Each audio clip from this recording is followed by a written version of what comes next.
আসসালামু আলাইকুম রহমতুল্লাহি বরকাতুহু। বশির টু নিউজ ট্রাভেলের সকল দর্শক, ফলোয়ার এবং সাবস্ক্রাইবারদের জানাচ্ছি আন্তরিক শুভেচ্ছা, অভিনন্দন।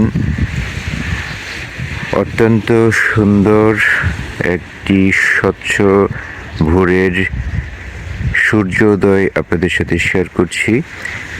এটি আমরা এখন অবস্থান করছি সেন্ট মার্টিন দ্বীপে। সেন্ট মার্টিন থেকে সরাসরি সূর্যোদয়ের দৃশ্যটুকু আপনাদের সামনে তুলে ধরার চেষ্টা করছি।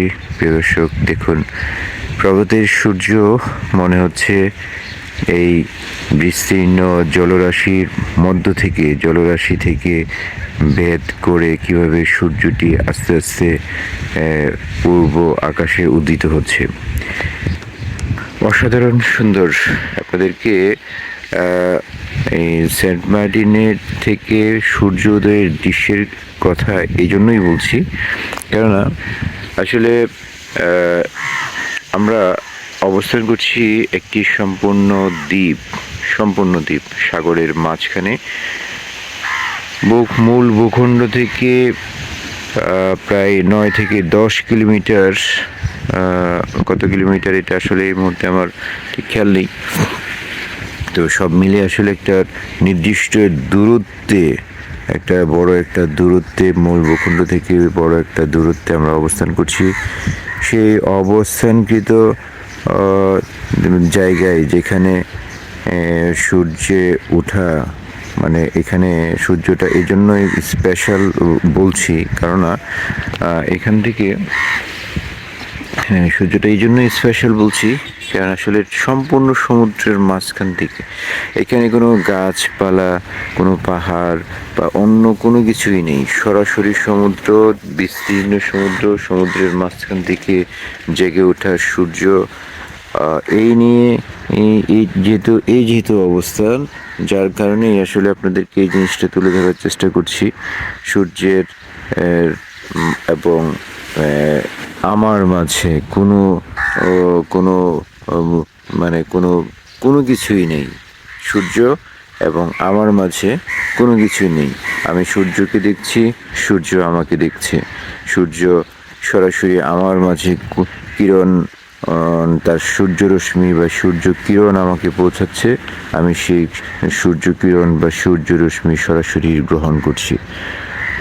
অসাধারণ ফিলিংস এটা। আসলে যদি আপনি চিন্তা করেন, যদি আপনি একটু ফিল করার চেষ্টা করেন, তখন আপনি বিষয়টি অনুভব করতে পারবেন যে আসলে বিষয়টা আসলে কেমন আপনি সূর্য দেখছেন, সূর্য সরাসরি আপনার উপর পতিত হচ্ছে, আর সেই সূর্যটা মাথার উপর থেকে নয়, সূর্যটা উদয়মান সূর্য সরাসরি দেখতে পাচ্ছি। সূর্যটা উঠছে যেখান থেকে, কিংবা সূর্যটাকে আমরা দেখতে পাচ্ছি, কিন্তু বাস্তবতা হচ্ছে এই সূর্য পানির মাঝখান থেকে আস্তে আস্তে উপরের দিকে উঠে যাচ্ছে। মানে অসাধারণ সুন্দর একটা অনুভূতি। আমি সূর্য ওঠাটাকে যতটুকু সুন্দর বলবো, তার থেকে আরো বলবো যে অনুভূতি, আপনার যে একটা অনুভূতি, সকালের সূর্যোদয়ের দৃশ্য। যারা প্রতিদিন ফজরের নামাজ পড়েন, তারা তো অবশ্যই সূর্যোদয় দেখেন, কিন্তু ওই দেখা আর সেন্ট মার্টিন দ্বীপে এসে সাগরের মাঝখান থেকে সূর্যটাকে উঠতে দেখা, সেটার মধ্যে অনেক ডিফারেন্স। হ্যাঁ, এটা আপনারা বলতে পারেন যারা শিপে চাকরি করে কিংবা যারা সমুদ্রের আশেপাশে আছে, তারা তো প্রতিদিনই দেখে। হ্যাঁ ভাই, তারা তো প্রতিদিনই দেখে, কিন্তু আপনি আমার মতো হাজার লক্ষ কোটি সাধারণ মানুষ আছে যারা প্রতিদিন সূর্যটাকে এভাবে দেখার কোনো সুযোগ পায় না। তাই যারা প্রভাতের এই সূর্য উদয় কাউকে দেখাতে চান, কারোর সাথে শেয়ার করতে চান, তাহলে আমার ভিডিওটি প্লিজ শেয়ার করে দিবেন, তাদেরকে দেখার সুযোগ করে দিবেন। প্রভাতের অসাধারণ সূর্য উদয় যাদের ভালো লাগে, সূর্যকে যারা পছন্দ করেন, সূর্য উদয় সূর্য অস্ত যারা দেখতে চান, সূর্য উদয়ের জন্য যারা সেন্ট মার্টিন, কক্সবাজার, সোনাদিয়া বিভিন্ন দ্বীপে যান, তাদের জন্য থাকবে শুভকামনা এবং তাদেরকে বলবো যে আমার এই সূর্য উদয়টুকু তারা যেন শেয়ার করে তাদের শুভাকাঙ্ক্ষীদের মাঝে যেহেতু এটি ছড়িয়ে দেয়, তাদেরকে দেখার সুযোগ করে দেয়।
আমারও জিনিসকেও লাইক মানে মেনে নিয়েছে, মানে একটা নর্মাল কমপ্লিটকেও লাইক পৌঁছাইতে এমনই করে দিচ্ছে যে এখন ইয়েও পাওয়া যায় না। উল্টা এখন ওইটা বেশি সময় যায় তার এক করা লাগে থাকা লাগে।